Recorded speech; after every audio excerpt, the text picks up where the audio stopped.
C'est un jugement très important parce que, effectivement, c'est la première fois qu'un si grand acteur à la réputation internationale, aux multiples récompenses, est condamné par la justice pour des agressions sexuelles. Ça va montrer que plus personne n'est intouchable, alors que Judith Godrèche dénonçait un système féodal dans le monde du cinéma, une grande famille où l'omerta est la règle. Là, il y aura la possibilité désormais pour les femmes d'oser porter plainte contre de très grands noms.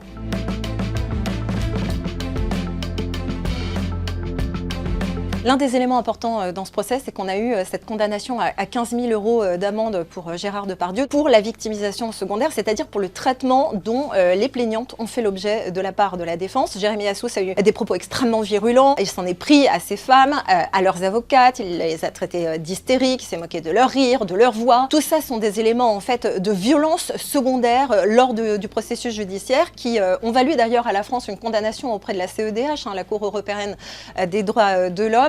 Là, eh bien, c'est la même chose et ça va montrer finalement que la défense de Jérémy Assous, cette agressivité dont il a fait preuve, eh bien, ça n'est peut-être pas la bonne stratégie. En France, on a une forme d'admiration sans borne pour le monde de la culture.